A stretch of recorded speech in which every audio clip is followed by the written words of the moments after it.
আসসালামু আলাইকুম, সবাইকে স্বাগতম রিসান্স ফ্যামিলিতে। আজকে আমি দেখাবো সহজভাবে রেস্টুরেন্ট স্টাইলে মোরগ পোলাও রেসিপি। ধুয়ে পরিষ্কার করে রাখা মুরগির মাংসগুলোর সঙ্গে এখন আমি লবণ মাখিয়ে 10 মিনিটের জন্য রেস্টে রেখে দিচ্ছি। এখানে আমি 2 ধরনের বাদাম নিয়ে নিয়েছি, কাঠবাদাম এবং কাজু বাদাম। এই বাদামগুলোকে আমি ব্লাইন্ডারে গুঁড়ো করে নেব, আপনারা চাইলে বেটেও নিতে পারেন। এখানে আমি কিছু গোটা গরম মশলা নিয়ে নিয়েছি, দারচিনি, এলাচ, লং, বড় কালো এলাচ, গোলমরিচ এবং জয়ফল, জয়ত্রী। এখন গোটা মশলাগুলো গুঁড়ো করে নেওয়া হয়ে গিয়েছে। এখানে আমি 1 কাপ পেঁয়াজ কুচি, একটি বড় টমেটো এবং কিছু কিচমিচ নিয়ে নিয়েছি। এখন এগুলোকে পেস্ট করে নিব। এখন এগুলো পেস্ট করে নেওয়া হয়ে গিয়েছে। এখানে আমি জাল করে রাখা লিকুইড দুধের সঙ্গে 1/3 কাপ গুঁড়া দুধ মিক্স করে নিয়েছি। এখন এখানে 1 চামচ লেবুর রস এবং 1 চামচ চিনি দিয়ে বাটার মিল্ক তৈরি করে নিয়েছি। এখানে পরিমাণ মতো রান্নার তেল দিয়ে দিচ্ছি। এখন এগুলোকে ভালোভাবে ভেজে নিচ্ছি। দেখুন ব্রাউন কালার হয়ে গিয়েছে। এগুলো ভালোভাবে ভেজে নেওয়া হয়ে গিয়েছে, এখন উঠিয়ে নিব। এভাবে করে বাকিগুলো ভেজে নিব। এখন এগুলো ভেজে নেওয়া হয়ে গিয়েছে। আমি যে তেলে মাংসগুলো ভেজেছিলাম এবং সেই তেলে রান্নাটি আরম্ভ করব, এই জন্য এখানে 1 কাপ পরিমাণে পেঁয়াজ কুচি এবং 3টি তেজপাতা দিয়ে দিয়েছি।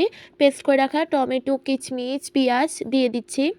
2 টেবিল চামচ রসুন বাটা, 2 টেবিল চামচ আদা বাটা, 1 টেবিল চামচ লবণ, 1 টেবিল চামচ মরিচ গুঁড়া, 2 টেবিল চামচ জিরার গুঁড়া, 1 টেবিল চামচ ধনিয়ার গুঁড়া, 2 টেবিল চামচ টমেটো সস, তৈরি করে রাখা গোটা গরম মশলা দিয়ে দিচ্ছি। এখানে এখন মশলাগুলো কষানো হয়ে গিয়েছে। তৈরি করে রাখা বাটার মিল্কগুলো এখন দিয়ে দিচ্ছি। এখানে 2 ধরনের বাদামকে গুঁড়ো করে দিয়ে দিচ্ছি। এখন মাংসগুলো দিয়ে দিচ্ছি। এগুলো এভাবেই কিছুক্ষণ কষিয়ে নিব। এখন এখানে 1.5 কাপ পরিমাণে পানি দিয়ে দিচ্ছি। ঢেকে দিব এখন। এখন 2 মিনিট পরে দেখাচ্ছি। এখন কিছুক্ষণ এগুলোকে এভাবেই রান্না করে নিব। এখন এখানে ডিম দিয়ে দিচ্ছি। এখানে 3 কাপ চিনি গুঁড়া পোলাও চাল নিয়ে নিয়েছি। এখন এগুলোকে ভালোভাবে ধুয়ে পানি ছড়িয়ে নিচ্ছি। এখন প্যানে পরিমাণ মতো রান্নার তেল নিয়ে নিচ্ছি। 2 টেবিল চামচ ঘি দিয়ে দিচ্ছি। এখানে আমি কিছু পেঁয়াজ নিয়ে নিয়েছি। এখন পেঁয়াজগুলোকে বেরেস্তা করে নিব, আর কিছু পেঁয়াজকে আমি পোলাও রান্না করার জন্য রেখে দিব। এখান থেকে কিছু বেরেস্তা উঠিয়ে নিব।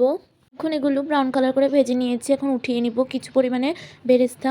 এগুলো দিয়ে পোলাও রান্না করব।